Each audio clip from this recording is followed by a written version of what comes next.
my friend, Mr. Sandman. Now, I remember this from the cornets being played when I was very much younger, and then I've heard some jazz versions. So if you're working on jazz or something, trying to listen to this one, have a little fun. I'm going to show some rhythms at the end, which might behoove to play them. So what we can do is play Mr. Sandman in the key of G. G major, A minor, B minor, C major, D major, E minor, F sharp diminished, and then G again. Now in this song we have a couple chords which are borrowed from other keys. Like we're gonna borrow the E7 or the G sharp diminished from the key of A. We're also gonna borrow the B7 from the key of E as the fifth made into a dominant. We also have an A7. Now this one is borrowed from the key of, let's say D as the fifth as well, turned into a seventh. The D7 is in the key of G, but we call it an F sharp or a 5 dominant. Right on. So our F sharp diminishes our D7. If we move that D7 a half step forward, we get a D sharp or an E flat 7. Either way, same chord, different naming. And then one of my favorite chords, a C minor 6. So our sixth chord, we can get into a bunch of theory, but one of the ways we play this is to play a second finger and then all three of these notes with this, leaving open the G because it's played at the second fret. What a gorgeous chord. And then by far one of the hardest chords to play in this song is the F sharp 7. Now, if we play an F and we add the D sharp, we get an F dominant. Well, what we're looking for is the F sharp dominant, but we can't just scoot it up because we're gonna miss those fingies. So if you switch your fingers and you play your F dominant like this, you could then move it up and cover the one string we weren't playing. But that doesn't do too much for the feeling of jumping from the G major to that chord. So what I talked about with one of my students is that maybe we go to like if we played like this chord, we would have something called a F sharp diminished 7. Now we're not looking for the F sharp diminished, we're looking for the F dominant. So it's this. It looks like we're playing the F chord, but we're moving up and then playing both of our fingers on the 4th fret of the E and C, and we're playing the 4th fret of the A string, giving us an E note and giving us a C sharp. What I suggested, because this is kind of relative, play the Mr. Sandman.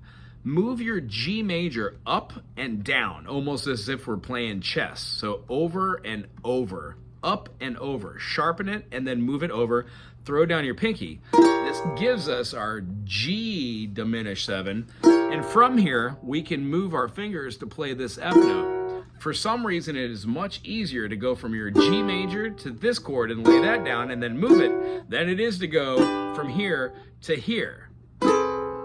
See? Not great at doing it. So the concept is you want to work at your own speed. If you really want to nail this and go, Mr. Sandman, where's my first note? It's a D. Mr. Sandman, bring me a dream.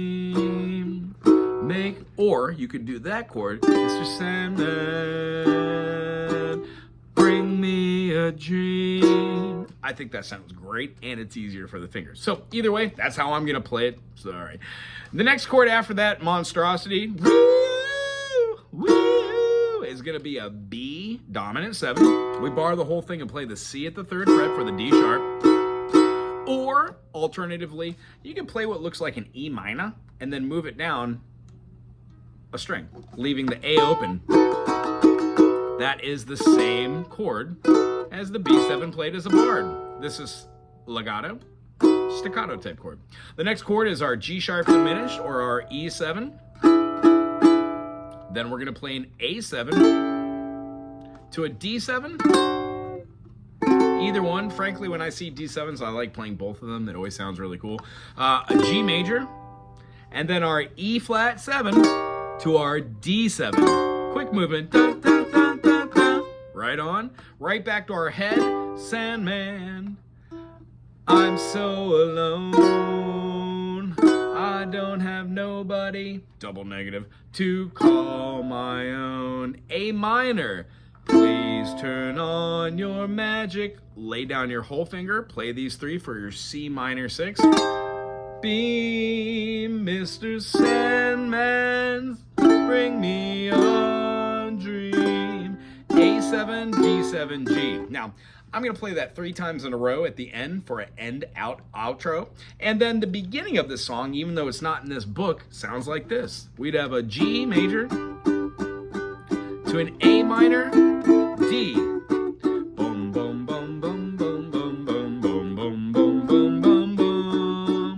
Boom, boom, boom, boom, boom, boom, boom, boom, boom, boom. You could either go G, A minor, D.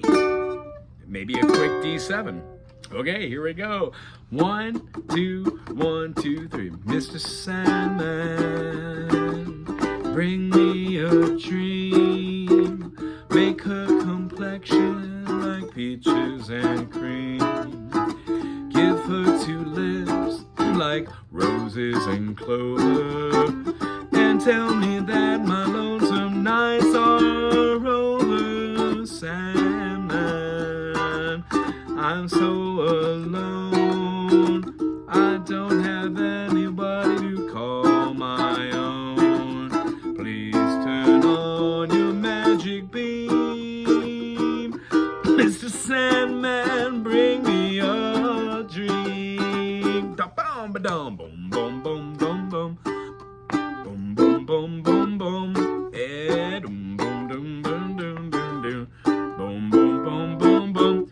Mr. Sandman, bring me a dream.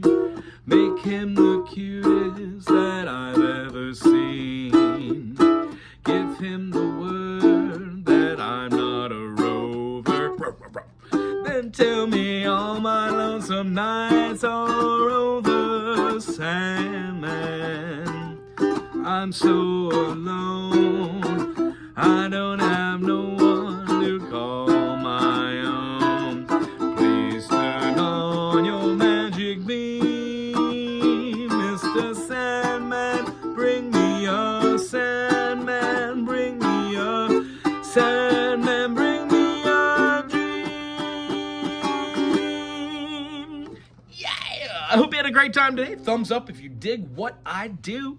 And send this to somebody that you haven't seen in maybe, I don't know, 4 or 5 years. Anywho, thank you very much. We'll see you soon.